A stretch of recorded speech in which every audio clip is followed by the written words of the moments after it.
Welcome to another episode of the Crispy Noodle Podcast. Let us be the Crispy Noodle in your vegetarian salad of life and boring news.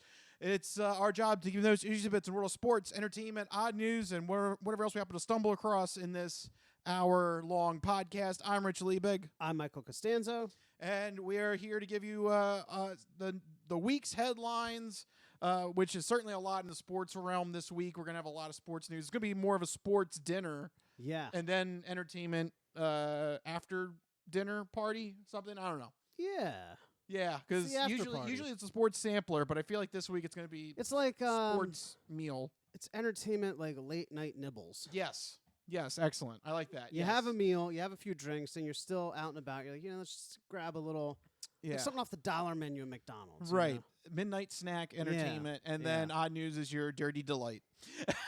So there you go. What a run through. Boy, is it dirty. Yes, always coming at you in that order. Before we get to all of the news at hand, we like to do a little personal bit, let you know what we've been up to since the last time we recorded. So, Mikey, my friend, what's up in Costanzo country? Well, I was in Chicago this past weekend visiting Chicago. Chi-Town, Chicagoland. They have lots of nicknames out there. We don't have any nicknames. What do you call ourselves? Brotherly love. We got that. That's stupid. That's stupid? You don't like it? No, it's all right.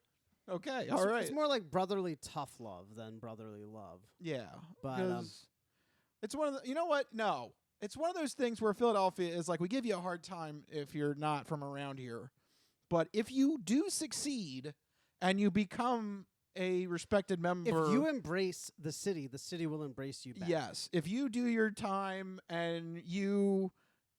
It sounds like jail. Whoops. Living in the Philadelphia area feels like being imprisoned. Whoops. I mean, but it can be quite freeing. If you get to a point where we respect you, we're the best city. That's right. I agree. So take that, New York. Yeah. Screw you.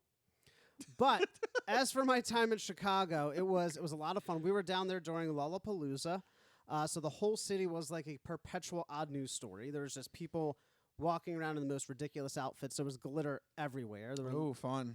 It was just. I'm surprised you don't have any glitter on you. Me too. We tried to avoid it as much as possible, but it was pandemonium. But other than that, we did get to see a couple of awesome sights. I did some of the Ferris Bueller's Day Off stuff. I saw. Oh, yeah, you always wanted to do that. Yep. I completed, or not almost everything. I haven't seen a game at Wrigley Field yet. Yeah. But I did go to I the would top. like to do that. That would be really cool. That is still on my list of things to do in Chicago. But I saw the top of the Willis Tower. Very boring. It was a carpeted room that you just look out over the city. The John Hancock Center is way better. Mikey's review. Of all the tall buildings that I've been in, the Willis Tower, even though it is technically the tallest building I've been in, was the most lackluster. It felt like its observation deck was built in the 80s and never once rethought. Like the experience was just not there. It smelled weird. It was too crowded. It smelled weird. It was too crowded. There wasn't a lot to do. It was wildly expensive. The John Hancock Center is like 12 stories shorter, but it's a way better experience.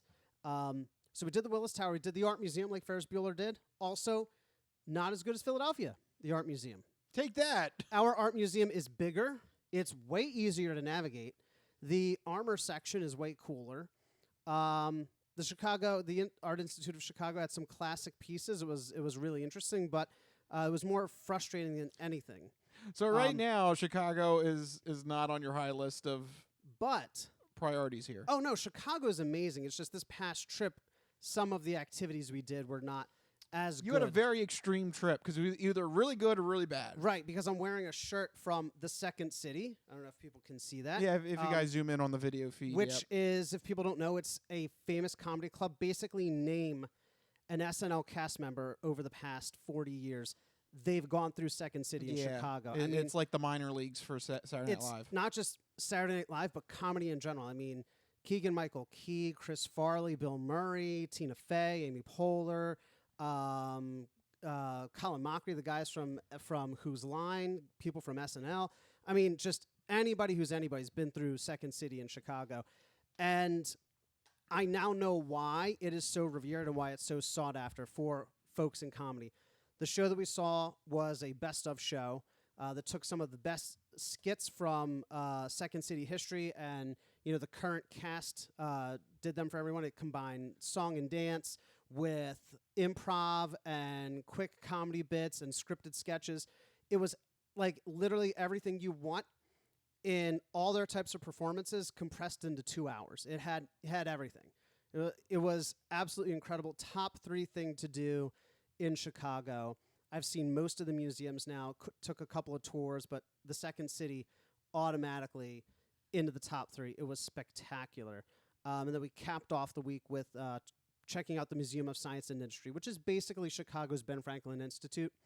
And I got to walk through a captured German U-boat, which was really, really cool. I mean, such a unique experience. Not many of them survived because obviously we wanted to blow them up during the war. That's kind of the objective. But there was one general. He's like, no, we're going to capture one, like a lunatic. Like these weird military like lunatics. Like, we're going to capture a U-boat. We're going to shoot at it, but don't damage it. And that's what they did. They managed to capture one, and it's literally in the basement of this museum, and you can walk through it, and it's just crazy being in an old war machine like that and just trying to picture, they would put 59 people into this vessel that was literally, imagine like a common like hallway in a building. Like that's all it was just a hallway with like an infinite number of dials and knobs and levers. And I'm thinking, if I had to serve on this thing, I would immediately kill everyone by like turning the wrong handle. Like every wall had like 20 different, and they were everywhere, handles and knobs,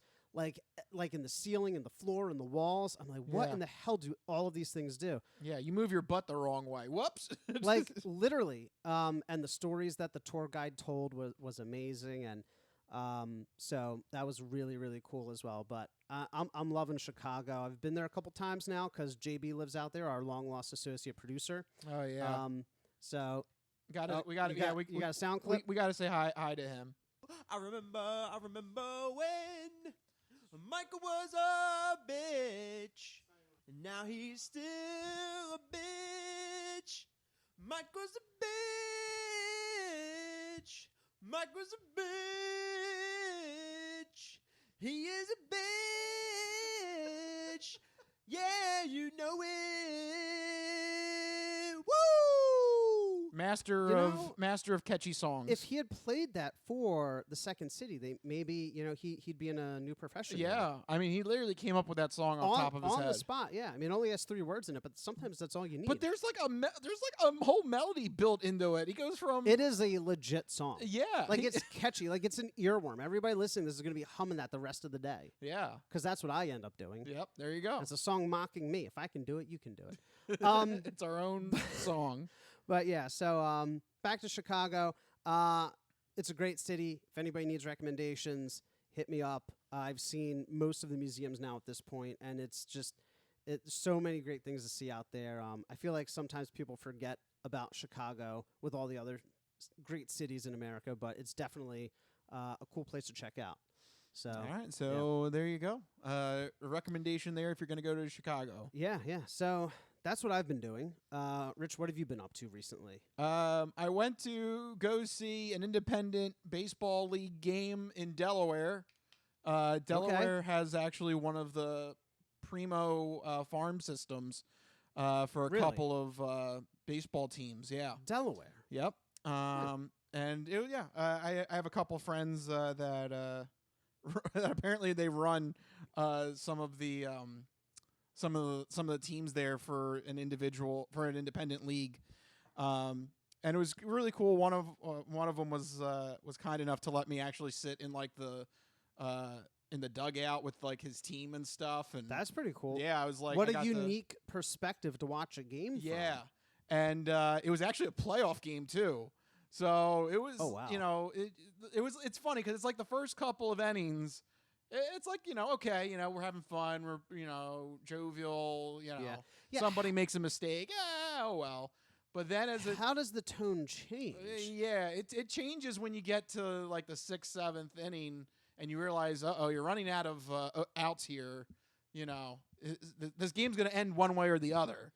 Yeah. So it's not something you really think about. Like, was there a marked difference in the players? Like, everybody just kind of like well, I mean, it's just more like, okay, we gotta more business than anything. yeah, Okay. and the side that I was on was actually up ahead. So a lot of the strategy turned into, all right, we got to close this out. We got to start getting out. So we got to not make mistakes. And like it was interesting just to see that kind of atmosphere again. Last time I was in a dugout was probably for my little league team. So it was cool just kind of go a little bit behind the scenes and see how these guys come at it. And they all have like individual strategies. They're all trying to point out like, hey, the pitcher's moving his left foot when he's trying to pick off a guy at first. So if he moves his left foot, you either have to get back on the base or you got to make a break for a second. Like it was interesting to see just kind of that. The things they pick up on and sort of the stratagem behind the scenes. Yeah. So it was good to be just kind of in that atmosphere again and enjoying that. And baseball always holds a special place in my heart. So it's the great American pastime, right? Yep. So figured that was appropriate, especially since we're going to get to a lot of news in the Sports Sampler. So I'm going to just go right to it. Let's launch the Sports Sampler. So you're not good at sports. It's a very small part of life. Sports. In your face. Ha ha! Sports coming at you in your face. Before we get to the baseball news and the football news and everything that you've heard, there's so much to get to. I would be remiss, though, if we didn't start out with just a quick headline here that unfortunately got buried with everything going on, but it's still important, and that is the fact that NBA legend Bill Russell passed away at the age of 88. He is often the person that whenever I love to brag about Michael Jordan winning 6 rings, usually people reply, how about Bill Russell with 11? And I can't argue against that. That is, he was a dominant champion. He was the main rival to Wilt Chamberlain. That some of their games were some of the most intense and most watched basketball games in NBA history. I think he still has the record that whenever it was a elimination game, he was undefeated in, which is crazy. That's really cool. There's a saying in The Devil's Advocate where Al Pacino, as the devil, says something like, pressure is one of the most interesting things in human nature because some people have pressure and they fold, and other people have pressure and they excel. And I think Bill Russell was one of those people. When he had the pressure put on him, he excelled. It was just like the switch went on, because he just by that stat alone, that every one of those elimination games he won, and 11-time NBA champion, literally bringing the Boston Celtics dynasty, rivaling the Lakers dynasty on the other side of the country, and also just from obviously I didn't get a chance to watch him; it was before my time. But whenever you hear interviews and stories about Bill Russell, you always hear he was the ultimate team player. He emphasized defensive strength, which unfortunately doesn't come through on the stat sheet, which I think is another reason why he kind of takes a back seat to Jordan and LeBron and everything like that today, because he doesn't have the points. He doesn't have You know what's interesting is I'm on basketballreference.com and they have a category, defensive win shares. Oh, there you He's go. first all time in career. I don't know what that means, but you brought that up and Yep. I mean, it was a different era. You didn't have these teams scoring 100 points every night. This was a different era where defense was still a strategic part of the game, and that's where he excelled. And he was such a tactician of the game. It's and not to mention too, this was also the beginning of the wave of ending, racism in sports. So that's another thing too. He had to deal with so much drama when it came to that. I mean, he literally would play basketball in Boston and come back home, and his house would be vandalized. There's so many stories of that happening to him. He's basically a pioneer in this field. So it's definitely a shame to see that see that headline come through this past weekend that the legend Bill Russell passed away at the age of 88, and I wanted to at least get that off of the record so that we can address that and make sure, as a sports fan, I would be remiss if we didn't mention it. So there you go with that news story. But unfortunately, we got to get to the pressing matter at hand. This is something we've been talking about for a while, and the boom or lack of a boom finally came down from the NFL, and that is the story with Deshaun Watson. Finally, after all this BS going back and forth, hearing lawyers and judges and all this stuff, finally the independent judge has recommended that Deshaun Watson get a 6-game suspension for his sexual misconduct deeds and sexual harassment charges. Oh, this is everybody was expecting this news to come, but I think everyone was kind of shocked the number of games he receives. Yeah. Just to go over some of the key bullet points here, the judge was independent. It was jointly the judge was jointly appointed by the NFL and the NFL Players Association. They both agreed on this judge and agreed to uphold the decision, but we'll get to that in just a moment. Reports indicated that the NFL originally wanted a full year or an indefinite suspension. Meanwhile, Watson's team wanted 6 to 8 games, and I think it's a little curious that he got exactly 6. That 6-game suspension will cost Watson only $330,000 because of how the contract is structured. Most of his money is fully guaranteed. He only has, out of, I think it's... Can't really take it away. Can't really take it away. Out of $40-some million he's due this year, only $1 million is actual salary. And you know the Browns structured it that way because of the pending legal issues. So let's talk about the suspension. Let's talk about whether or not we think it's fair, what happened, and maybe cast it in the light of other recent suspensions as well, because there's some information here on this. So let's start at the top. Rich, 6-game suspension comes down from the judge. You see the headline, gut reaction. Too small, embarrassingly small. I'm also disappointed that they didn't issue a fine. That would have been another way to come at him. How about you take some of that guaranteed money away and give that to, women's charities and stuff like that? Absolutely. There were ways the NFL could have handled that, or that the judge could have handled this the proper way. I'm also going to just put it out there on the record here, because the NFL has a couple of days to determine whether or not they want to sue or counter or they can appeal or appeal the case. And I think they will be. They're going to. They have to. This is too small. So 6-game suspension. First, Deshaun Watson makes a mockery of the league, and now the league looks even more weak and foolish. Yeah. With this toothless suspension. And that's what I think it is. I saw this come down. I thought this is completely ineffective. 6 games. That's the same amount that Ezekiel Elliott got for hosting a party during COVID. Michael Kendricks, remember former Eagles linebacker? Got 8 games for insider trading. Ooh. Myles Garrett was suspended for the same number of games for 1 on-field fight. Yep. And then you have, of course, Deflate Gate, which everybody's comparing it to because they said that this case is actually most similar to that one. I don't know how, in its conduct detrimental to the league. Yeah, I don't understand that. That's what the judge said. Tom Brady got 4 games for deflating, or not deflating, but knowing that footballs were going to be deflated. Yeah, 4-game suspension. For just knowing it. Yep. But 24 women sexually harassed.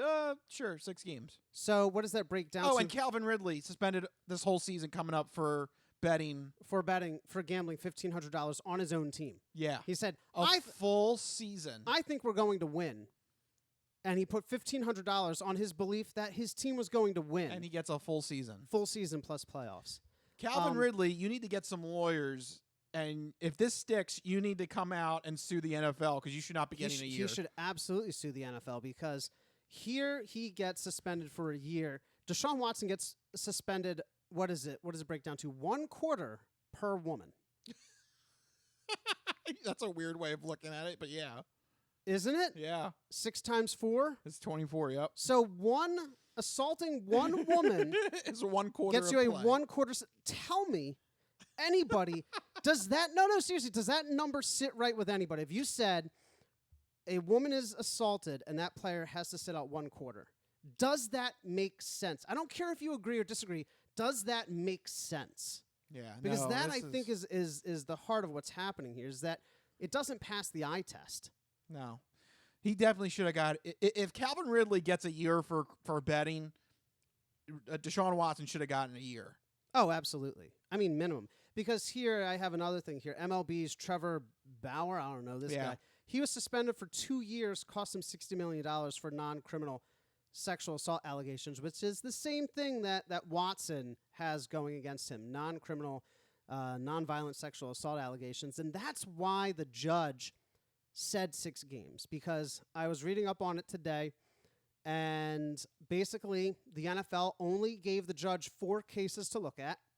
NFL obviously is not a legal entity. They don't have subpoena powers, so they only interviewed 12 of the 24 women, and they chose 4 testimonies to give to the judge. So she's making this decision based on 4 testimonies, and she said, per your policy, this is a non-violent crime.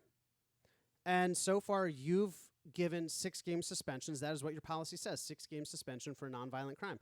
And she said you can't change policy midstream while a case is ongoing.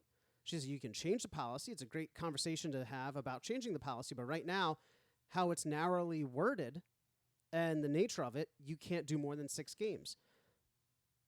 I mean, the NFL kind of put themselves in a corner here.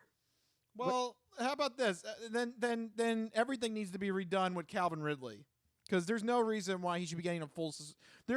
That does not pass the eye test. That someone who just placed a bet is out the whole season, and someone who sexually harassed 24 women, not so much. Right. That is not a good look. I mean, don't care what the legality of it is. Yeah. That just is not a good look for the NFL. And the NFL is trying to gain women as their fan base. They do. They're They're trying to incorporate them. Such a push towards that the past several years. You let this stand, that puts all that in jeopardy. I guarantee you. Yeah. The NFL will, from what I understand, they're looking to appeal it. They can appeal it. Yeah, probably by the time this goes out, it'll probably get appealed. I would have to imagine. I think I read somewhere they have, I think it's 3 business days to appeal, or a motion to appeal or whatever. They have to. They have to. Yeah, they have to. Really, what they should have done, what we called for all off season, is as soon as the news broke, you're done.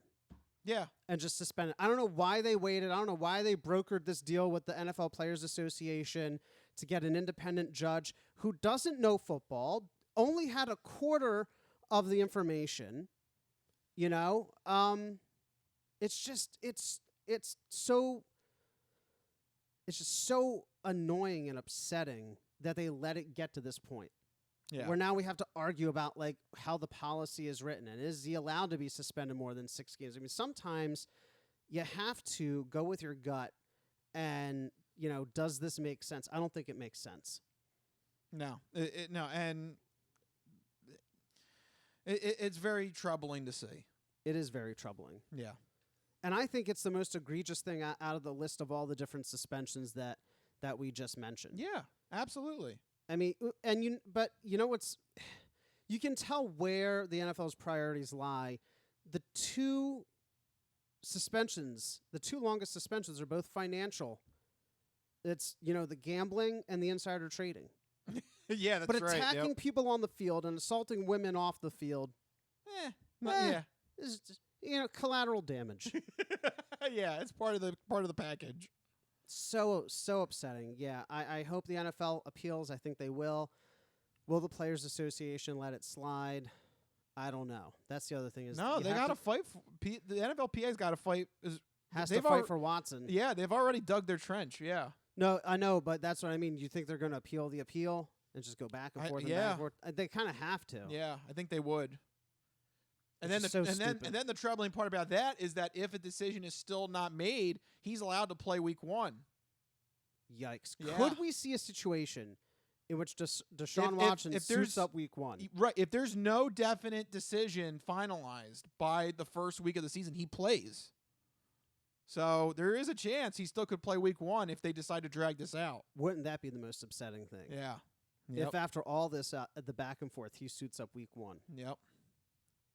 Which, speaking of that early schedule, somebody pointed this out, a weird sort of thing, the Cleveland Browns schedule that the NFL, remember, the NFL sets the schedules and decides, who plays who and what times and, prime time or not. During that 6-game span, the Cleveland Browns are number 1 easiest in the NFL. They only have 1 game versus a team projected to have a winning record. They only have 2 road games. And their toughest game is week 1 against the Panthers at Baker Mayfield's. That's Baker Mayfield's team. Yeah. Somebody's just pointing that out. It was just interesting that the schedule was particularly lenient during that time for the suspensions. I don't know. People are running them up with like the conspiracy theories. I and hope stuff. the Browns still go 1-5. I hope they do too. Yeah. And I hope Deshaun Watson is rusty after sitting out almost 2 years. That's the other thing I see. People are like, oh, he already had a kind of suspension the year that he sat out. No, he sat out.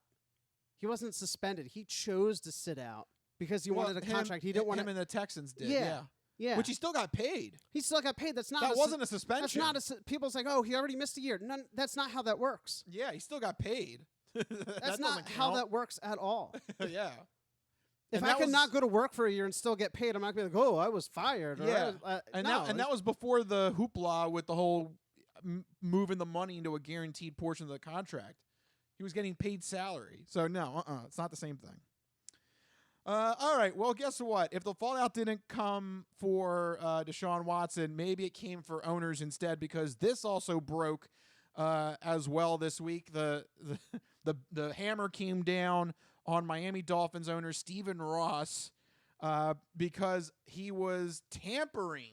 They're charging him with tampering because he tried to lure Tom Brady as a possible owner-player after his time in the Patriots, and then later tried to lure Sean Payton, who announced he was leaving the Saints, and tried to lure him as a coach, which you can't do that while they're already committed to the team that they're on. That's a no-no. You cannot. That's called tampering. You cannot do that while they're still active in the former team. He also talked to Tom Brady as well while he was with the Buccaneers. In addition, as well. I forget what the quote was. There was an interesting quote in that result. It was, I remember I texted it to you. Here it is. Roger Goodell noted in the final decision that Ross had, quote, tampered in such an unprecedented scope and severity. What exactly was he offering Tom Brady and Sean Payton to come to Miami for that to be written in the final decision? Yeah, what was so unprecedented about it? Like you're offering your wife or something? Like, please come here, bang my wife, do something, help. We're struggling over here. Because I have the feeling that way more tampering goes on than people realize. So, but how Roger bad did Goodell, it have to be? Yeah, Roger Goodell specifically noted that it was unprecedented in severity. So, you know what's interesting is, I see these two things happen back to back, and I'm reading between the lines because they also use the same language with Deshaun Watson. And so I'm seeing them try to maybe use this as leverage, as argument for a longer suspension for Deshaun Watson, or also, or in addition to, setting a precedent for Dan Snyder. Yeah, because they got to go after him soon. Right. They're very carefully choosing their language. That quote that you read, unprecedented, and what was it? It was unprecedented and something else. That's very close. Unprecedented in scope and severity. It's similar to the language they used to describe Deshaun Watson, and I'm sure they're going to use it again when trying to either suspend or remove Washington Football Commanders. Whatever they are. I was gonna say Washington whatevers. I was trying to remember which one of the 3 names they're currently using anymore. Yeah. They're gonna try and remove him or suspend him. But part of, circling back to Deshaun Watson, because these two things are connected. People don't see them as connected, but they are.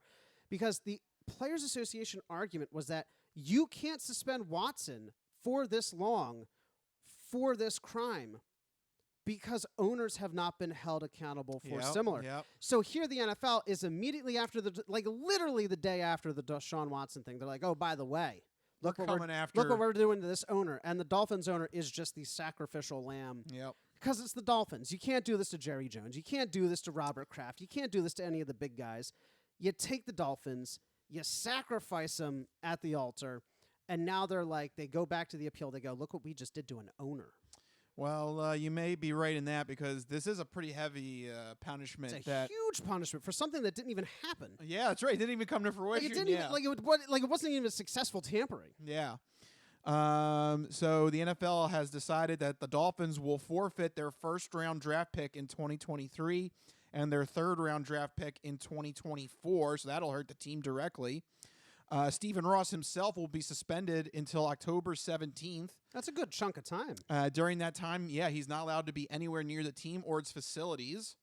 Ross will also lose his spot at the 2023 annual meeting, which is a big deal because that's where they decide rule changes and any sort collective bargaining agreement, all that. Yep. I think that stuff is talked about during that time as well. So he does not have a voice in that anymore. And he will have to pay a $1.5 million fine directly to the NFL for his tampering hoopla. And remember, the tampering wasn't even successful. Yeah, this did not even happen. He still got stuck with Tua. So, like I said, I don't know if anybody agrees or disagrees with me, Rich. What do you think? These two events are linked. Oh, yeah. Because they're laying the groundwork for both an appeal and for Dan Snyder. Yep. Oh, yeah. It's too happy of a coincidence otherwise. Oh, yeah. Yep. Because, one of the arguments to defend Deshaun Watson has been, look at the owners. They get away scot-free. Right. So now, conveniently, we punished this guy. Take a look. And they really punished him. Yeah. Like Robert Kraft, what was What did he get? He lost like a 5th-round pick or something. Yeah. And then when Spygate happened, they took a 1st-round pick. Yeah. From the team, and there was like a $1 million fine from the team. Like, and the Patriots went undefeated the following year. Yeah, right. Out of sheer spite. Yeah. So, in my lifetime, I don't think I've ever seen an owner ever be punished this egregiously. Yeah, and that's another thing too. Is usually the owners stick together. Right. They're all kind of part of this secret elusive club that they usually stick together. This is a signal. The NFL's like, hey, fall in line. Because look what we can do. They're flexing a little bit. Yeah. Is there any owners players association? Like, is there any? I guess the other. Yeah, owners. their owners committee. Yeah. Yeah. And usually they stick together. Whenever do you think they'll fight this? Probably not because of everything going on in the political climate with this decision. But usually, when you see a decision made that affects the NFL, it's usually like a 30-1 vote, a 26-5 vote. Right. It's usually pretty heavy-handed. You usually don't see any close ones. They have their little secret cabal. Yeah. And other than probably the Browns owner, Haslam, they usually fall in line with each other. Yeah. So this is a pretty big hit to this to Stephen Ross and to the owners that they better keep their behavior in line.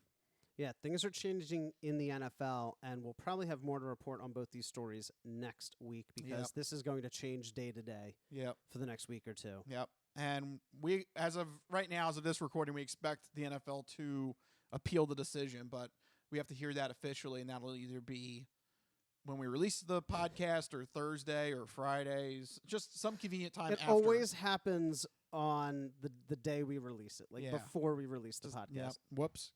Or during when we release the podcast. Right. Yeah, it always happens like just that. to rub salt in the wound.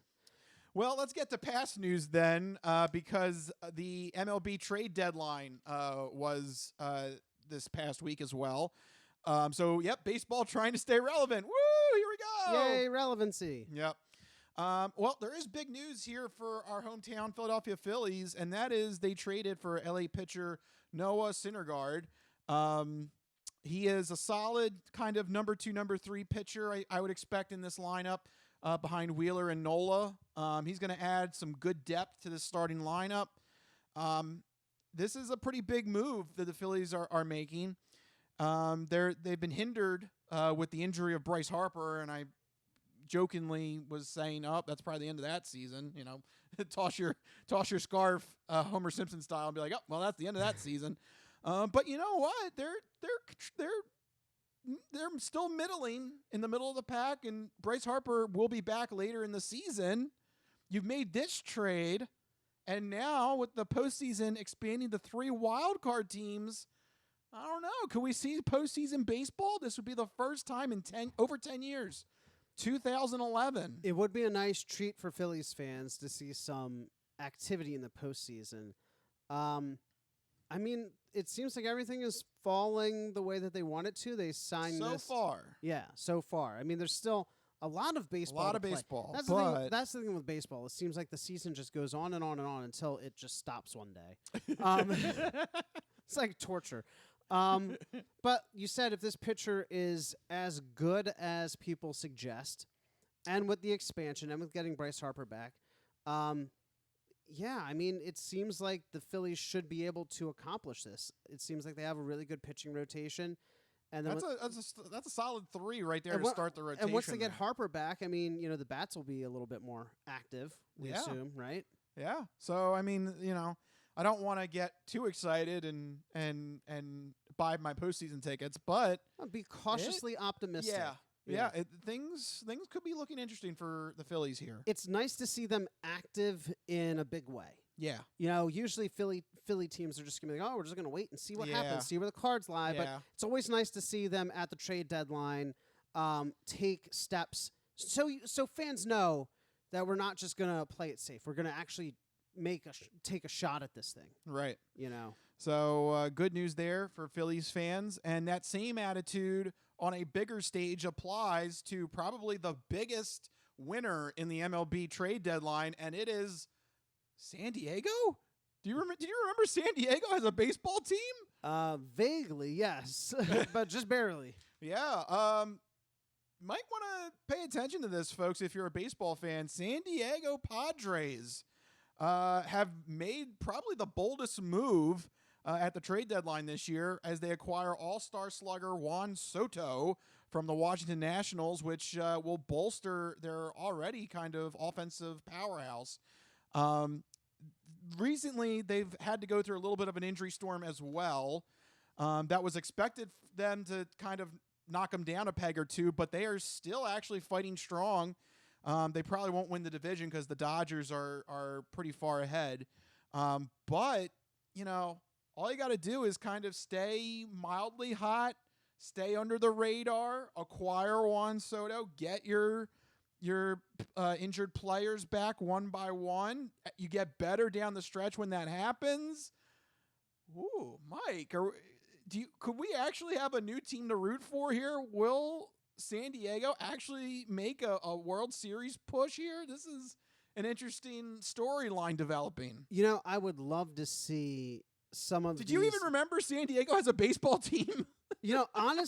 Honestly, I did, but that's not saying much. I have random bits of information stored everywhere. Most of it's completely unusable. Yeah. But I would like to see one of these smaller market teams, or mid-size market. I don't think San Diego's that smaller in comparison. In comparison to, the heavy hitters. Right. Yeah. You got LA and New York and, all Boston, Philadelphia. Yeah, Philly. I mean, they're one of the biggest payrolls. salaries. Yeah. Yep. So it'd be nice to see one of these smaller teams because, unlike in football where everything is shared, in baseball, you only have the money that your team makes. You can spend whatever you want to spend. So it's always nice to see a small to mid-sized market team excel in this way because they don't have the Yankees and Red Sox and Phillies money. Yep. So it'd be kind of exciting. And right now, according to Google, they're second in the NL West. So that puts them solidly, in contention for a playoff spot, it seems. Like, as you mentioned, they expanded the playoffs. So, yeah, it'd be cool to see San Diego do that. Yep. And, again, you love to see these teams making moves to stay relevant, to stay aggressive, and not just, let the chips fall where they do, Yeah. And, this is kind of one of those those experiments again where is it more important to have a good season or a good last 2 months of a season? We always kind of have that argument I know we do in football. Don't so you can relate to this. Yep. How important is it to win when you get into that back third of the season? Because that creates the momentum and the final push as you go to the playoffs. I mean, as long as you just make the playoffs, how many times anything can happen. How many times have we seen a team that's not there for like the first 2/3 of the season? They're just average, and then all of a sudden they get hot. Maybe they don't make it all the way, but they might knock off a couple of guys on the way there. Yeah.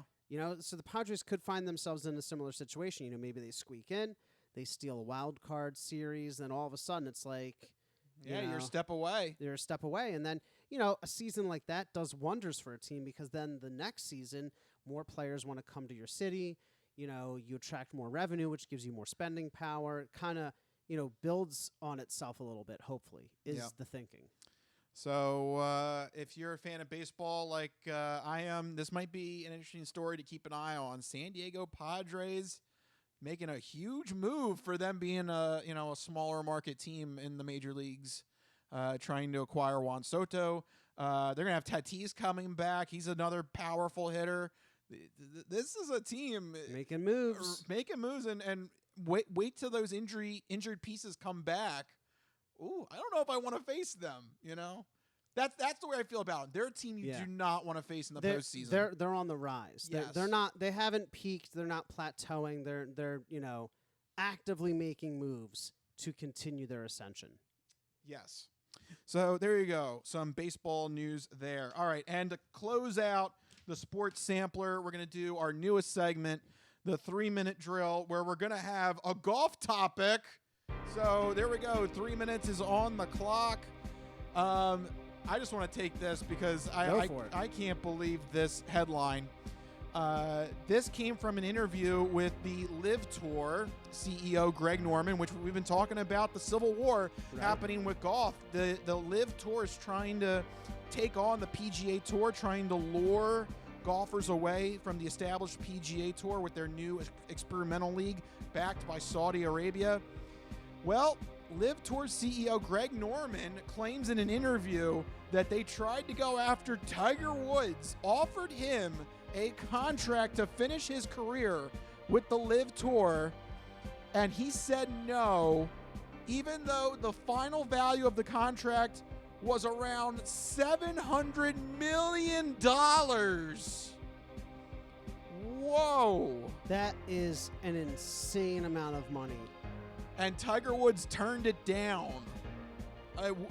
What's your reaction to that? Well, one, if I were in his shoes, I would be like, what do I need to do? Do you need my firstborn? Do you want my left arm? What do I got to do?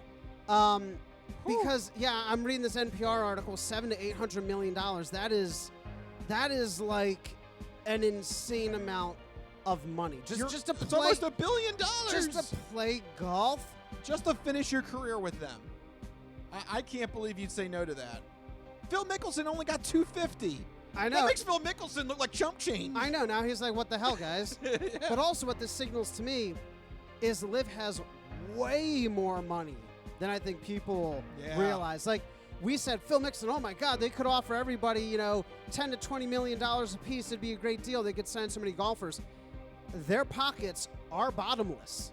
Yes. How many golfers? That is like, if they take that money, they could sign 3 more Phil Mickelsons. Yes. Or they could sign 6 half Phil Mickelsons, which is still a huge amount of PGA golfers. They could lure. Why the PGA is looking away, they could steal so much key talent. Boy, it's a good thing Tiger Woods got this loyalty to PGA. PGA would have been screwed. That would have been a huge usurping. Yeah. I mean, yes, Tiger Woods is on the downswing of his career, but that is a household name. Yes. Everybody knows about Tiger Woods. Everybody talks about Tiger Woods. He's going to be in every record Everybody book. bets on Tiger Woods. That's the first thing people want to know. What's his odds in whatever major tournament he's playing in? Oh, people love Tiger. Yeah. I think he's just a traditionalist. He just. And I think he loves Augusta, and he doesn't want to force their hand yet. He doesn't want to accidentally be kicked out of Augusta. Yeah. Right. That's the worst case scenario for Tiger Woods. But there you go, turning down $700 million. That would have been my reaction. Dear God, $700 million. I would not have even batted an eye. I would have been like, give me the pen. Yes. Where do I sign? Dear God, that is a huge amount of money to turn down. And I mean, we looked it up before the show. Tiger Woods is valued at $800 million. He would have doubled his net worth.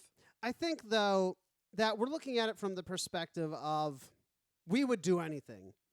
But reality-wise, Tiger Woods, like you said, doesn't want to piss off Augusta he's already got $800 million. Yeah. Well, I mean, there's he's only valued at that. Okay, valued. Right. I mean, it's not cash like, on it's hand. not like he's had. Yeah, it's not like he actually has $800 million. He to go to pulls the out bank. his wallet. He's like, "Here's a $1 million bill." Yeah. But what I was going to say is, there's only so many airplanes and houses and boats you can buy. So he's like, "Why upset Augusta? Why turn my back on, the legendary PGA? He's been at it for so long. He, probably is a traditionalist, a loyalist. So." Well, Logan Roy would like to have a word with you. Yeah, right. Yeah. If you watch Succession, you get the reference. Yeah. But he probably he's like, I'm comfortable. I don't want to do anything to upset the status quo. For every other golfer, they would have, Phil Mickelson's, anybody who's not Tiger Woods, they would have just jumped at the opportunity. Yeah. I say Liv should keep at it. Well, I bet you they're going to. They're going to find more golfers. They should just turn around and rage purchase another 5 golfers. Well, they're going to probably keep their research going and active to lure more people to their cause. But there you go, a quick 3-minute drill there to keep you in the loop on what's the latest in the golf civil war happening. That sports sampler had a lot. We had basketball, baseball, football, golf. Man, I told you it was going to be a hefty sports sampler. But we have to take a break to digest all that news. But don't go anywhere because we still got the entertainment entree and then the non-fortune cookie odd news still coming your way. Don't go anywhere. We'll be right back here on the Crispy Noodle Podcast.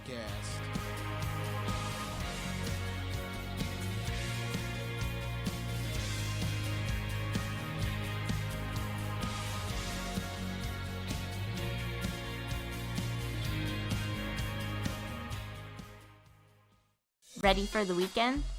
Happy Friday. Hi, my name's Marie, and I'm an artist who's been making Happy Friday doodles every week for over 7 years. And now you can own my art collection in this Volume 1 and Volume 2 art series. These doodles span across multiple themes, yearly festivities, various countries, languages, and more. Both coffee table books have something for everyone and are the perfect conversation starter or gift for a friend. Really, anyone who enjoys a good weekend. Available on Amazon, Ingram, BookBaby, Barnes & Noble, and more. Visit happyfridaydoodles.com/books and get your copies today. Let's celebrate the best day of the week. Happy Friday.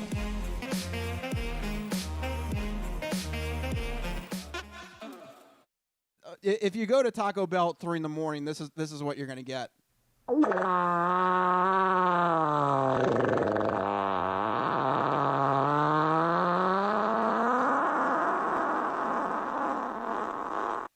Yeah, That clip is already coming into play. Yes, I love it. already. So there you go.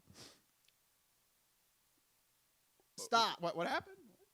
The thing went on. Well, how did that turn on? I don't know. The fart sound. The fart sound turned Amazon on? I think the fart sound turned on my Echo. What the I hell? don't know. It turned on. What are you doing, Jeff Bezos? What are you into? Basically, he's listening to fart sounds. He's listening to our fart sounds. Oh, my God. I changed the trigger word to fart. I got to fart at it now. I don't know what happened. That's really awkward. You're going to have to... Excuse me. Excuse me. How can I help you? You may need some bowel. Do you want me to automatically order you Pepto-Bismol? I don't know why. I don't know why I'm talking to it solely through farts now. It actually, you fart into it. Fart once for yes and twice for no. No. Actually, you fart into the device, and then Yeah. Amazon can determine what medicine you need. Oh, right. Wow. That's next level right there. Or what you've been eating and what you want to reorder. Oh. I detect Cheetos. Would you like to subscribe Would you like a bulk order of Cheetos? Ooh, yes, please.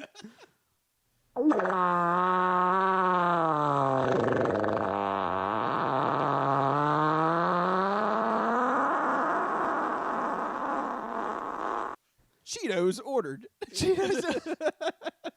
That story took a turn. Yeah. Cheetos ordered. Okay. All right. There you go. The latest from Jeff Bezos and Amazon. It's amazing technology, I tell you. Yeah.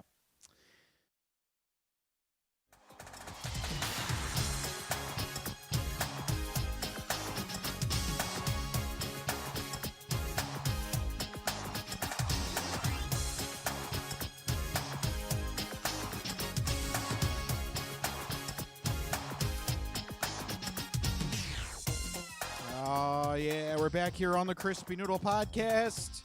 We are done the sports sampler. A lot of news. It was the sports dinner, really. Yeah. More than a sampler. Whoa, we're getting stuffed. Yeah. But hopefully. So what is it? This is the late night snack? This is the late night. Yeah, this is the late night snack. All right. So usually it's an entree, but, we'll let it slide. Eh. So here it is, the entertainment entree.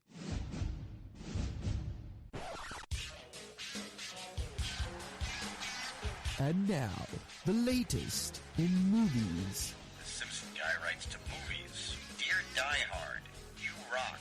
Especially when that guy was on the roof. Music. I know what that is. That's music. Video games. I'm Commander Shepard, and this is my favorite store on the Citadel.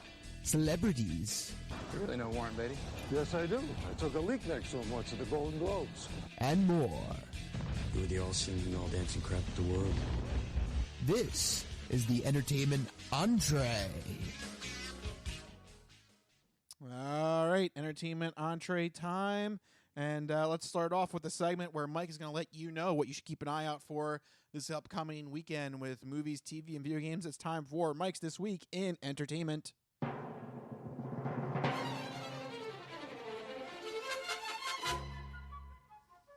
All right, what do you got for us, Mikey? All right, this week in entertainment, first up in movies, Luck is a new animated film coming to Apple TV+. This comes from the former creative lead of Pixar, the head of the studio of Pixar, through its golden years of the 90s and early 2000s. He's now with, I think it's Skydance Entertainment or something like that. Let me check real quick. Yes, Skydance Animation.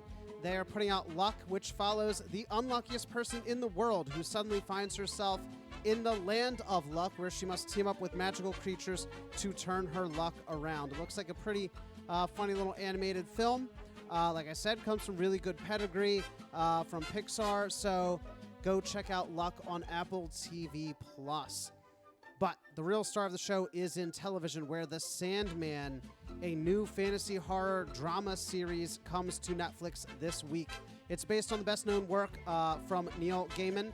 Sandman follows Morpheus, the cosmic being responsible for all dreams, who recently escaped from a century of imprisonment and must traverse different timelines and worlds to fix the chaos caused in his absence. Each episode has a different sort of spin to it, a different feel to it, different tone and genre from what I understand.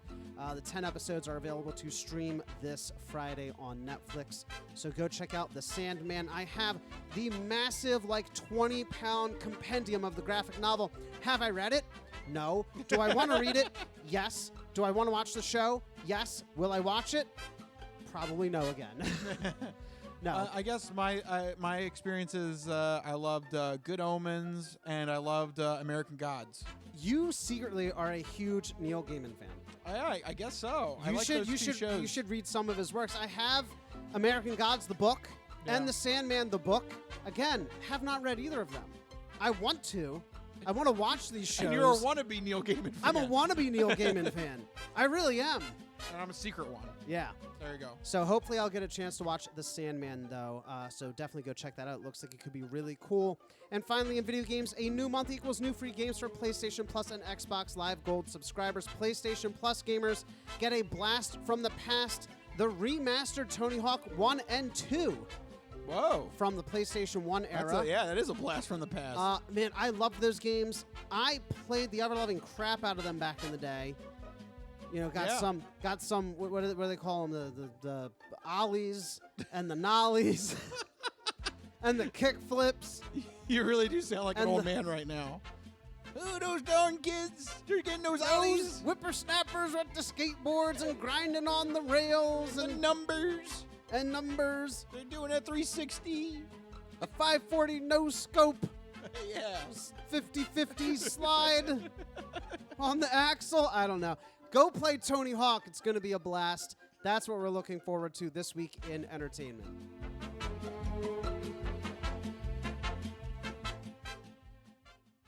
All right, there you go.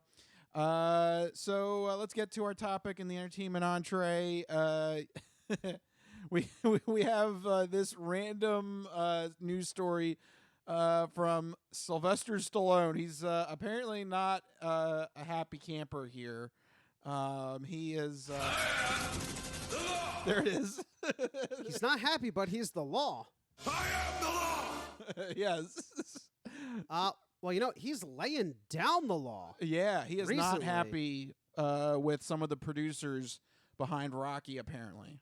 No, he is not. He went on Instagram to blast the producers and Dolph Lundgren over a potential Drago spin-off movie. Drago, whatever. Dragon. Dragon? The Dragon spin-off? I know I pronounced that so Americanized. I'm like, Drago. Drago. It's Drago. Yeah. Yeah. Yeah, Drago. Yeah, you had like a Y. You sound Irish there. I'm going to have a little Drago. Oh, I'm going to have a little Drago. Dolph Lundgren playing the Drago. Yeah. I'm sorry. I know we absolutely have Irish listeners. But Sylvester Stallone... touching the Drago. Touching the Drago.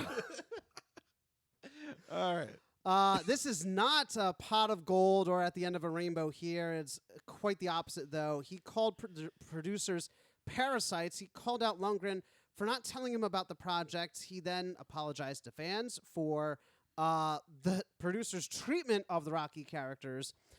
He was all over the place in these Instagram posts. I have it in full. I'll just read it so you get, an idea of what he's talking about here. So this is the direct quote from Instagram. Quote, "Heartbreaker. Just found this out. Once again, Irvin Winkler, this pathetic 94-year-old producer, and his moronic vulture children, Charles and David, are once again picking clean the bones of another wonderful character I created without even telling me. I apologize." You betrayed the law! Yeah, by the way, there's certain words that are in all caps. I'm going to try and do better emphasizing them. I love producer. Producer. And the bones. They're capitalized. Yeah, so he goes on, I apologize. I apologize to the fans. The evidence has been falsified. I never wanted Rocky characters to be exploited by these parasites. By the way, I once had nothing but respect for Dolph, but he never told me about what was going on behind my back with the character. You betrayed the law! With the character I created for him. Real friends are more precious than gold. Okay. So there you go. Calling the producers parasites, the children are moronic. And this is because they want to do a Drago spinoff. Yeah. This is not new, though. Stallone's had problems with the spinoff movies. He pulled out of Creed 3. He also recently called on social media for help in regaining the rights to the franchise. So it seems like he really is just not happy with the direction that the franchise is going. He doesn't like the spin-off films. He was, you saw Creed 2. He really wasn't involved in Creed 2, completely pulled out of Creed 3. Honestly, though, I think it's kind of for the best. That he's not involved? I agree. Because at this point, Rocky's story's done. Like, I don't know what else you want to do to his character other than him actually die, which I kind of don't want to see. Like, I think we're good. Rocky had... Yeah, what's the point in watching him die? Yeah. Like, Rocky's story is officially over, especially with the end of Creed. Like, that was to me, like, a great, like, send-off. Like, Honestly, he had his chance to mentor Yeah. another boxer. He won. He got to put aside some of the demons that haunted him. Like, his story's done. Like, he doesn't. There's no more character arc. There's no more growth. There's no more Yeah. discovery. Like, he's fought every battle he can.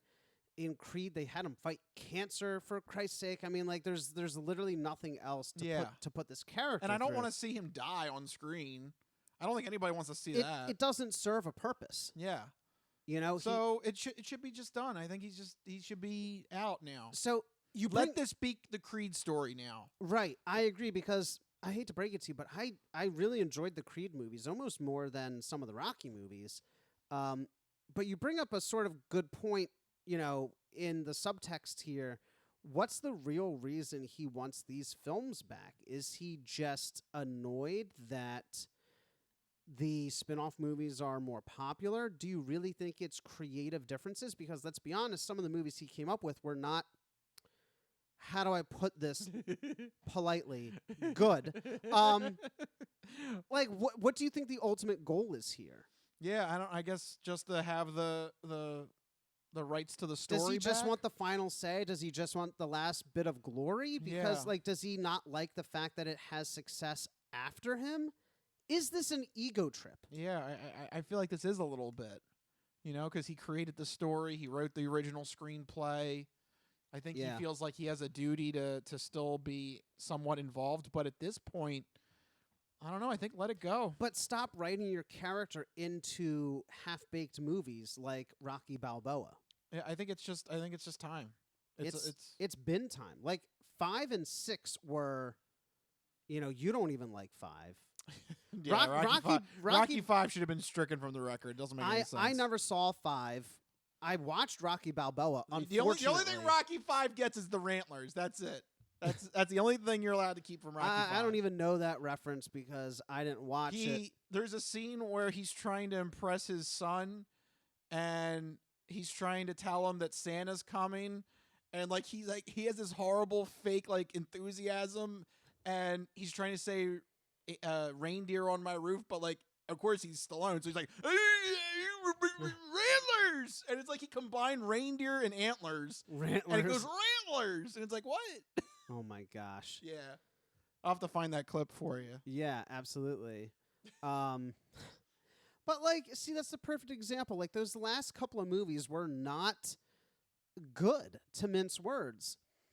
And there's really nowhere else for his character to go. The torch has been passed. He's fought every battle he could, whether it's physical, whether it's family, whether it's medical, whether it's just general life demons. Like, he's fought all his battles. Just lay it to rest. Let the torch pass. If they want to, it's tough. I get it as a creative. You don't want to let your vision and your characters and your babies go.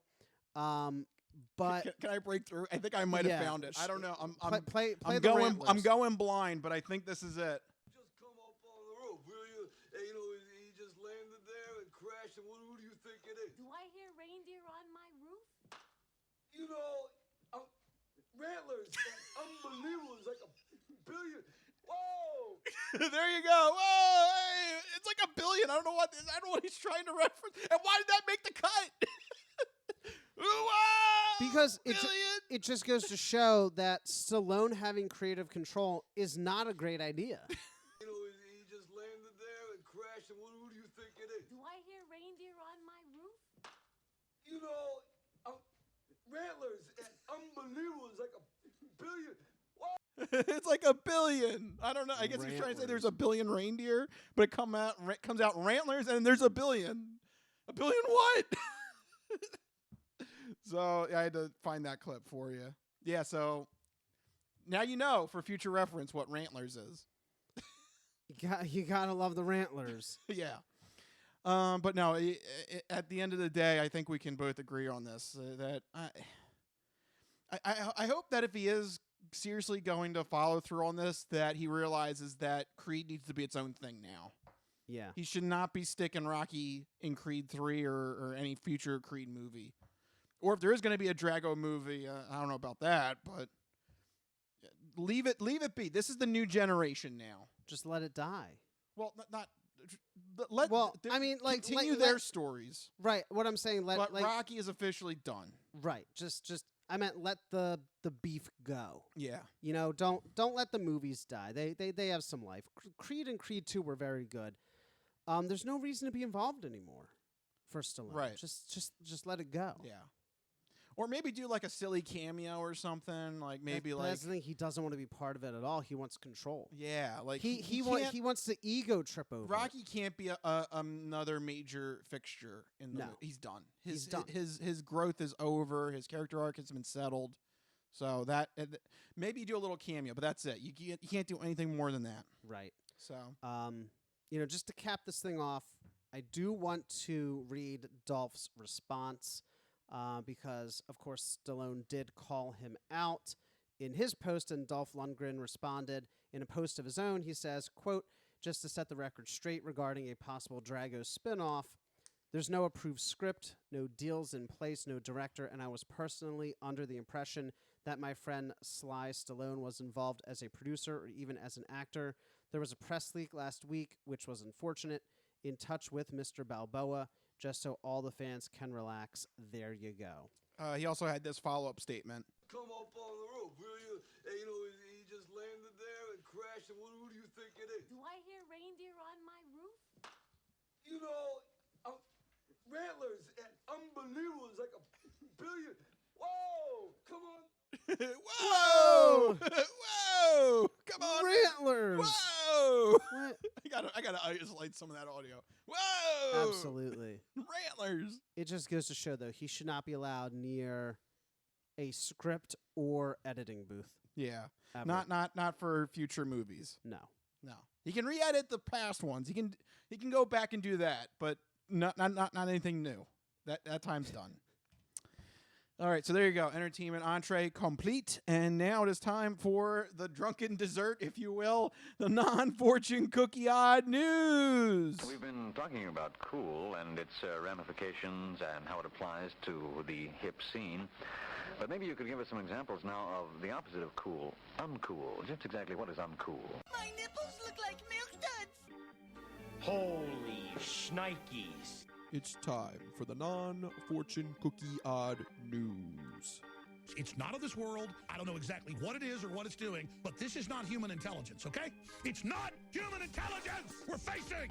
How you doing? Me? I'm doing great. Mandada bastata. I don't make this stuff up. I'll take a pound of nuts. That's a lot of nuts! That'll be $4, baby! You want fries with that? I seen the celery dance across the baseball fields. You had me at Meat Tornado. No, go past this part. In fact, never play this again. Okay. What does that mean? And now it's time for the non-fortune cookie odd news. So sit back, get everything you need to get from the kitchen. Be sure and empty the bladders, go to the bathroom, because you're in for a hell of a ride.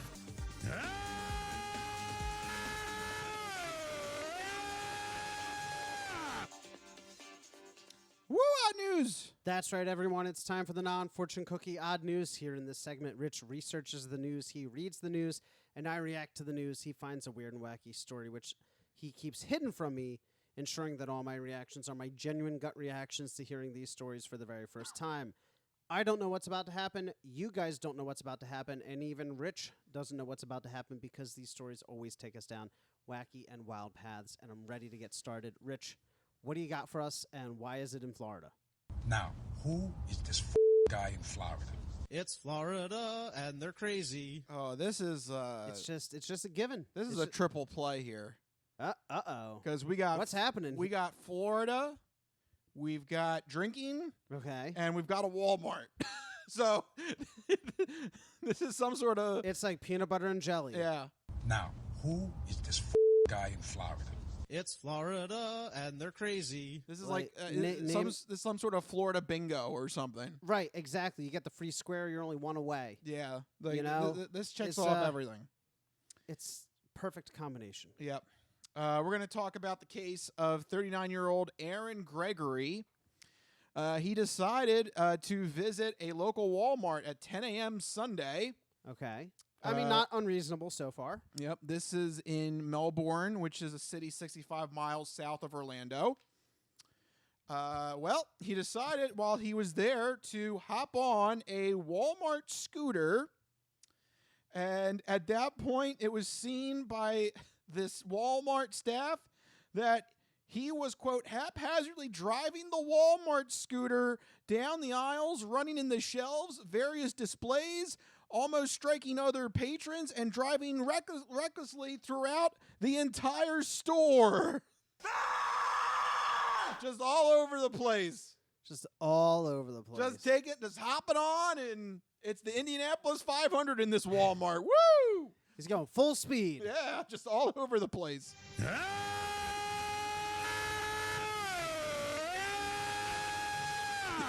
I like to imagine he actually was just screaming at the top of his lungs, driving like 3 miles an hour. Funny you mention, the top speed, the police report mentions the top speed on a Walmart scooter is 10 miles per hour. That's shockingly fast for something that should be driven indoors. Yep, and it is considered a motor vehicle. I mean, yeah. Yeah. So. That's pretty fast for something. Like, I feel like that's clearly dangerous, obviously. But, like, could you imagine somebody, like, racing around a store at 10 miles an hour? Like, that's pretty... Have you ever seen a treadmill go 10 miles an hour? That's fast. Yeah. And like, it's not slow. This guy's zooming all throughout, destroying shelves and displays and almost hitting other people. To make things worse, he had a backpack on, at which point he was taking off the backpack, opening it up, and drinking various bottles of Smirnoff vodka. Oh, wow. He had in the backpack. Yeah. Oh, my God. He's just ready to go. There was a bit of a nastiness last night, yes? Some very extreme nastiness, yes? Yes. He's just all over the place. He brought his own liquor. His own liquor, too, was the goal here today. Some people go out to brunch. Right, they go to like a nice little trendy spot. No, he wanted to go to brunch at Walmart. Brunch and for race. him, yeah, was Walmart. He's like, I'm gonna grab a sandwich from like the Starbucks. You know, sometimes they have a Starbucks attached or something to like Target. That's usually Target though. That's a little fancier. Oh, what does Walmart? Walmart, I think, has like Subway. Yeah, it's got the. He's like, I'm gonna grab me a sandwich from Subway. I'm gonna drink my way down these aisles. Yeah. I'm a little hungry, and I need to be fed fast. He's got a foot long in one hand. No, that's Wawa. Or is that Subway? No, that's Subway. That's Subway. That's right. He's got a foot long in one hand and a bottle of vodka in the other. He's steering with his knees. Yeah. That's his idea of Sunday brunch. Yeah. And I love the fact he just has it in his backpack. Just. Well, what else are you going to carry it in, Yeah, Rich? what else do you carry? carry? Need to put it in your backpack, obviously. Yeah, bring all those Smirnoff vodkas with you.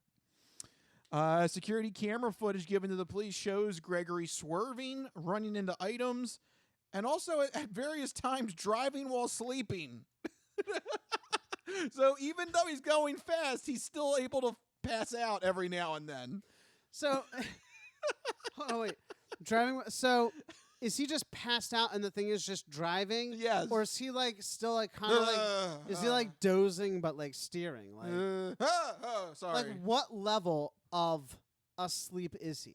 Is he all the way asleep or is he just groggy? Probably more groggy because he still is. He still I just is love driving. the idea of him just slumped over the steering wheel and just. Yes.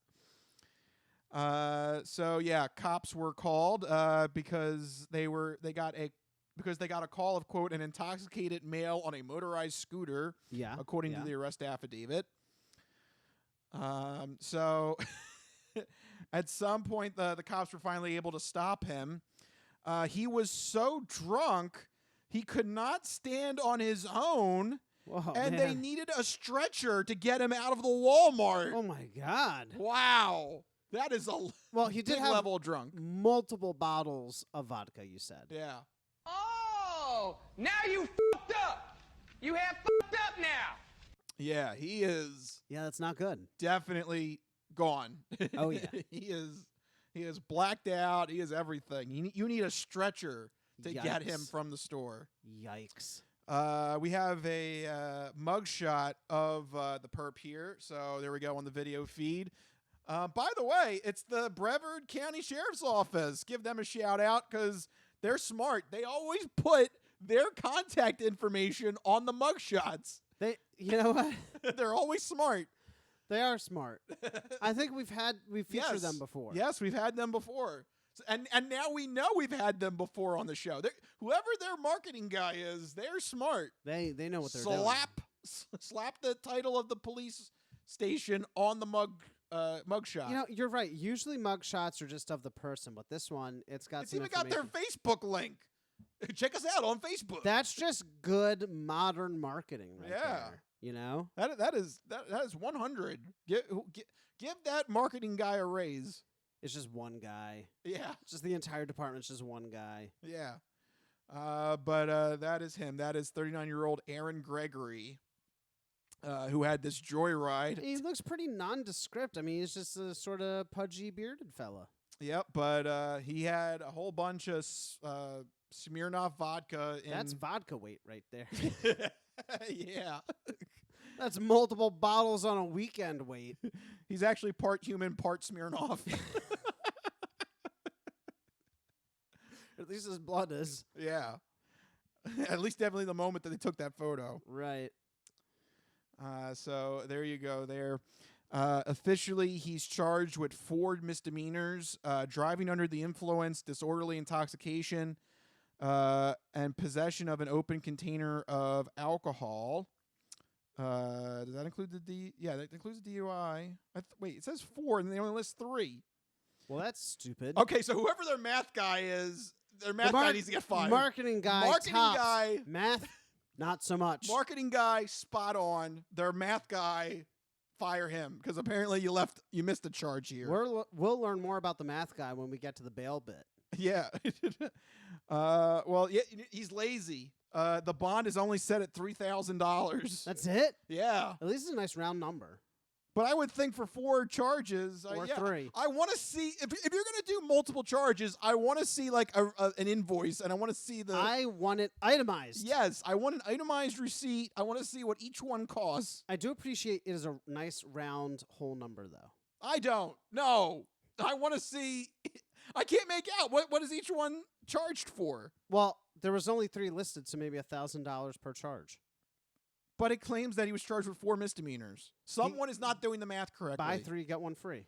It's a 3 for... Again, the marketing guy... Oh, the marketing guy is helping it out. Oh, see, yeah. Wow, that is brilliant. It's a lot of interdepartmental work. Like, Brevard County is very into, like, the open floor plan concept. They're very modern. It promotes synergy and cross-functional... process improvements. They're this Brevard County. They are just ultra modern. Modern, yeah. Their marketing guys. They have casual Fridays. It's a dog friendly office. Their marketing guys spot on. Yep. Commit 3 crimes, get 1 free. I mean, I'm about to go down there and commit crime. That sounds fantastic. Yeah. Someone at the Brevard County Sheriff's Office, let me know what happened there because it says here in the news report it was 4 misdemeanors, but I only see 3 charges. Someone needs to get to me on this. Yeah. I'm going to make this a video and send it to them. Take that. We need the full scoop. Look. We already know their marketing guy is 100 out of 100. So let's see if we can get him bonus credit and let him ascend into the ether of over plus 100. You know? What is happening to this marketing guy? He's like blasting off into space or something. The ether of plus 100. Yeah, you know, like when you get like a test and you got 100 plus the extra credit, you're like, oh my God. Like you got like 106 on a test. Yeah, how did you do that? You're like, I am master of the universe. So level. We'll have to send this their way and have their marketing guy respond. Yeah. Because he's good. Your math guy, you got to get a new math guy. He needs a little bit of work. Because this is he gets an F. He gets you know. He only had to count up to 4. Yeah, you can do it on one hand, and he missed it. Yeah, I only see driving. According to the news report, driving under the influence, disorderly intoxication, and possession of an open container of alcohol. There's 3 there. Do you think any of those are counted twice? Like maybe open possession is like There's 2. Maybe he had 2 bottles. Oh, because he had multiple bottles? I don't know. But they should say that. Right. Shouldn't it say that, though? See, now the marketing guy, he's not 100. Someone messed up. Someone messed up. Someone messed up the copy. Where are the proofreaders? Yeah, we're the proofreaders. Let's get them on charge. Bedford County, we gotta step in here. We're your job performance reviewers. Yeah. We're analyzing all this. Some places they do mid-years. You could consider this your mid-year and marketing. Welcome to your mid-year review, Brevard County You Sheriff's Office. exceeds expectations. Now you're meets expectations. And finance, you guys are work needed. Yeah, because this is 4. Like, come on. You can count on one hand. I know it's Florida. I know it's tough. You may have lost 1 or 2 in a fireworks accident, but you still have some fingers. Yeah, so let us know what's happening there. Although I would like the idea, commit 3 crimes, get 1 free. I think it's a good deal. I think that's a solid marketing offer. Well, think of it. It works out in their favor because more people love deals. So more people will commit crime, and you're like, that sounds bad. But it gives the police more opportunities to catch them. Oh, there you go. This is 4D chess. Yeah. It boosts the police numbers. You catch more criminals, and the criminals feel like they're getting a good deal. Everybody likes a good deal. This is a win-win-win. There you go. Right there. Brilliant ideas here on the Crispy Noodle Podcast. Yeah. So take that into account, Brevard County. But there you go. That is the story I have for you. The charge of 39-year-old Aaron Gregory going crazy in a Walmart at 10 a.m. Just brunch. 10 a.m. Brunch racing? I don't know what. Walmart brunch racing. Yeah. Just look, he brought his own Smirnoff. He was ready to go. Grab your vodka, grab your scooter. Let's go to Walmart. Yeah. That's why he woke up. He's like, let's go. Let's go. There we go. Vodka in Walmart. Yep. But there you go. That's what I have for you this week in the non-fortune cookie odd news. And with that, we got to wrap this episode up of the Crispy Noodle Podcast. We're officially done with all of the news that we had to share with you guys. It's been definitely a jammed-packed episode with all the sports news, but I think we were able to monitor it very well. Yep. And then we did our secondary job as job performance reviewers for Brevard County. I take it very seriously. Yes, as well as I do. So make sure you heed our recommendations and you.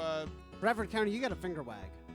The math department does. Your accounting department, whoever that is, they got to step their game up. That's right. You're on probation. Yeah, but the marketing team. Bonuses. Give the marketing team a bonus. They are hitting this out of the park. Job well done to you guys. So all that expert analysis can be found on every episode of the Crispy Noodle Podcast. And if you want to hear more of the stuff that we do, make sure you go to our website, crispynoodle.com. Make sure you follow us on Facebook, Twitter, Instagram. But most importantly, make sure you're subscribed to all of our video feeds. We have the main one on YouTube, another main one on Facebook Live, and then another one on Spotify. That is the 3 avenues that you can find our video podcast. Video killed the radio star. That's our testament that we are doing this show all video now. But at the same time, though, you can listen to us in the background if you'd like as well. So we've got all the features that you want out of a modern-day podcast. That's right. So many ways to watch the Crispy Noodle Podcast, but if you want to get in touch with us individually, you can do so on Twitter. You can send us your sports, entertainment, or odd news stories, and you may get mentioned here on the podcast. You can find us on Twitter. I'm at Mikey Costanzo, MikeyCostanzo. And I am at Rich Liebig, RichLiebig. Find us on the Twitters. Let us know what's happening. Brevard County, get into contact with us because we want to know what the hell happened with that 4th missing charge. Or if it's part of a deal. If it is, we want to be a part of this deal. We just want to know. Yeah, we need to know. But for right now, that will satisfy all the podcast hunger for now. This has been the Crispy Noodle Podcast. Let us be the Crispy Noodle in your vegetarian salad of life and boring news.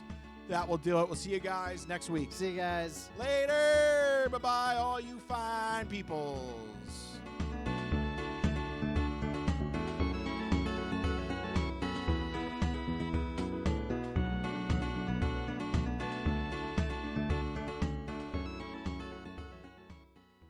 Some of us have great stories, pretty stories that take place at lakes with boats and friends and noodle salad.